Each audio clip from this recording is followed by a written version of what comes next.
Okay, so in this video, we're going to be talking about what we're going to do with all these fun little graphs here, right? So what we're going to do now is we're going to look at and see how this would relate to a graph. So when I'm looking at this as a graph, I would think of these things on the left here as my x values, and these on the right as my y values, okay? This is basically distance over time, like we just talked about in the last unit, right? This is what's happening up and down. This is what's happening left and right. So if I wanted to match a graph with this, I would want to match with one that started at 0, 6. And when I look at these graphs, okay, so when I look at these graphs, they go to 6 in both directions. This is the height. This is the time, right? So basically, I want one that starts at 6. So it would start at 6 up here.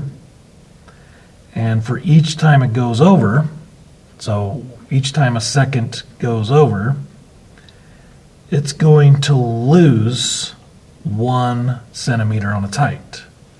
Okay? So if I look through all my graphs, I can see this one right here, G, matches with that, right? It starts at 0, 6, and then 1, 5, 2, 4, 3, 3, 4, 2, 5, 1, 6, 0. These are the ordered pairs, basically, that I just put in the table. If I were to plot those, I would get these 6 points right here. So this line matches what's happening right here in this table. Okay? And then it's going to ask me for a unit rate. Again, unit rate is just the slope over 1. So if I look at this unit rate, if I wanted to find the slope, it's going down 1 over 1, right? So that would be like a slope of negative 1 over 1. And that's the same thing as the unit rate. As long as it's over 1, that's the unit rate. So you're going to find all of these have a slope that's actually just a unit rate. So we're just basically counting the slope. And you'll find it matches the change in height, basically. So this would match with this graph, G. Then we want to find a graph that matches with the bottom. So this, we want a graph that starts at 0, and it goes up 1 over 1 each time. So if I'm looking at the graphs, I can see this one, J, which would match with that, right? So J was going, starting at 0, 0, 1, 1, 2, 2, 3, 3, all those things that are just basically these ordered pairs. So J matches with that one, and it has a slope of 1 over 1. It's going up 1 over 1. Okay?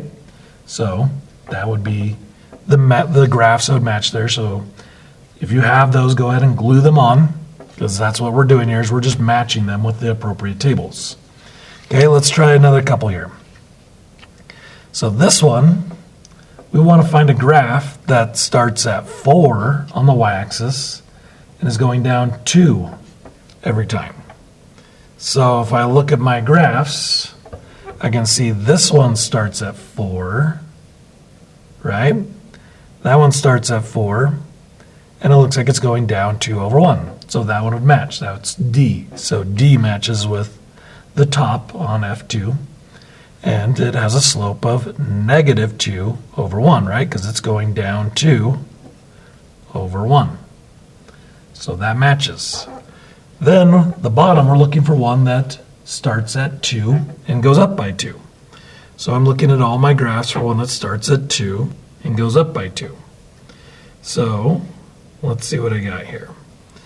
I mean, this one starts at 2, right? But it's going down, so that can't match it. And that one starts at 2, but it's going down. That one starts at 4. This one starts at 2. So it's starting at 2, and it's going up 2 over 1. So that matches what's happening here, right? Each second it goes up 2 until it gets to 6, and then it just stops. So that one has a slope of 2 over 1, right? Because it's going up 2 over 1. So that would be your matching graphs. So you can go ahead and glue them in. Okay, but let's go over, if you remember on the tables, there were some that didn't have some critical information, and I already filled them in on here, but this one, F4, did not have some critical information. So I want to figure out what graphs would match with it. Well, I want to find a graph that starts at 4, okay, from my remaining graphs, and is going down. Because these other two, I mean, I don't know what the last one is, but this one starts at 6, and this one could start at 4, but I know that it's going down by 2. But I'm guessing it doesn't actually start at 4, because if I go through all my graphs that's remaining, there's only one that starts at 4, and it's this one that's going down. So this one is going to be my graph that matches with, just by process of elimination.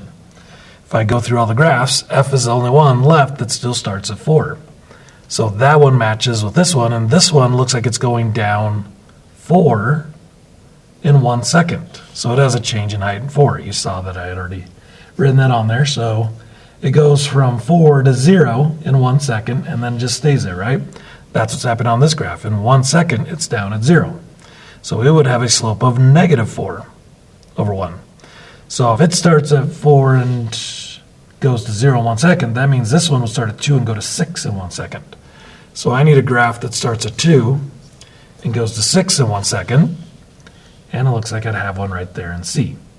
So C would match with that one right there, and I would just go ahead and figure that one out. So that would have a slope of 4 over 1, right? It's going up 4 over 1.